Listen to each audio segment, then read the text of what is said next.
while the whole country celebrates Women's Day, the University of Cape Town is taking a bit of a different approach. They'll be lowering their flag and will also black out their website in protest of violence against women and children. Well, let's get more on the story from the Vice-Chancellor of UCT now, Dr. Max Price.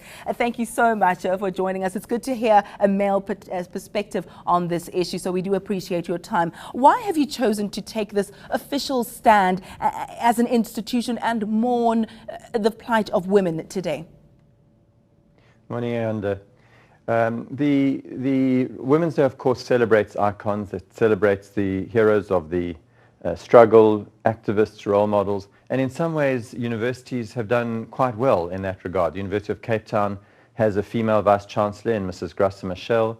We have had a female Chancellor, female Vice-Chancellor in Rampela. More than half of the deans of faculties are women, and well over half of our students are women. So tertiary education in some ways is making progress. And we wanted to signal that in spite of this progress, where women are not equal, and they are, particularly in the areas of domestic violence, rape, crime, the main victims of crime. And this is because of unequal power relations and attitudes in our society. And we wanted to signal that while a lot has been achieved, we've got a long way to go, and that this is a day to remember as well the many women who have been killed, maimed, affected, and their families by violence.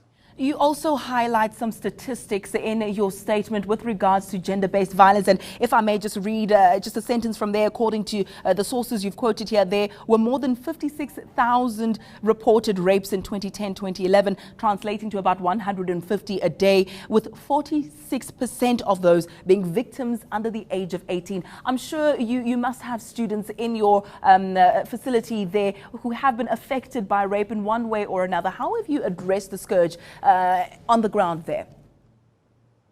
I'm sure we do have such students, and of course those figures you quote are the reported rapes. So we know that probably less than 1 in 10 rapes is actually reported, and so the actual figures could be 10 times higher than that. Imagine that, 1,500 rapes a day possibly. A university is an opportunity to really educate young people as they come out of some sheltered and isolated backgrounds, and they're thrown together with people from different cultures and different backgrounds. And what we're trying to do is to ensure that they get the best. So one of the purposes of flying the flag at half-mast is, again, to call on students to stand up against this culture of men having some sort of entitlement to bodies, to women's bodies.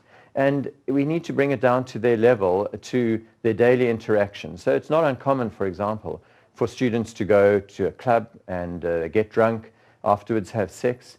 And there's an assumption that if someone hasn't actually said, no, I don't want to have sex, because they're partially drunk or they're not really, haven't thought through the consequences, that therefore they've consented. And we're saying to students, that's not on. You've got to really negotiate with your partner what's acceptable and what isn't. And you should not be taking advantage of your partners if they're not really compos mentis, fully in control. So at one level, it's just bringing it down to students in their daily lives and saying women have rights over their bodies, men have rights over their bodies, and we must respect that, and we must do that in our daily interactions. So when you hear some colleague, some friend make a sexist remark or tell a sexist joke or objectifying women in a sexual way, that's not on, and you have to signal to your peers and to your friends that those are unacceptable attitudes, unacceptable behavior.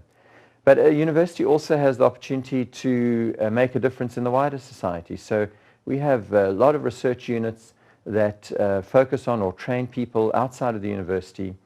For example, we've trained over 1,000 judicial officers on how to deal with sexual violence, domestic violence, rape cases, and it's fantastic that the courts are being reintroduced, because we believe they have an important role to play. If I may just butt in there, my apologies, Dr. Price. You've also called on government to take a stand against this. What would you like to see them do? Well, of course, we want the criminal justice system to be fixed, but that's a long-term process, and to its credit, we have seen a decline at least in murder rates, and so perhaps there is some progress there. But there are some short-term things which we should be doing as well, and which government should do. So while we are trying to change the systems, reduce the amount of crime, change people's attitudes, improve the criminal justice system, we can and we should in the meantime deal humanely with the survivors of these crimes and of this violence. So, for example, there are many NGOs, such as Rape Crisis, such as Power, that are there to try to help people who are experiencing, who've experienced violence or rape, but they're underfunded and they can't get enough money, and government should be funding these sorts of NGOs to provide help. They should be creating more posts for social workers in the public sector to be able to help and support people that they can get their lives back together. We'll have to leave it there for now. We appreciate your time. That was the Vice-Chancellor of UCT, Dr. Max Price. News that moves. eNCA.com.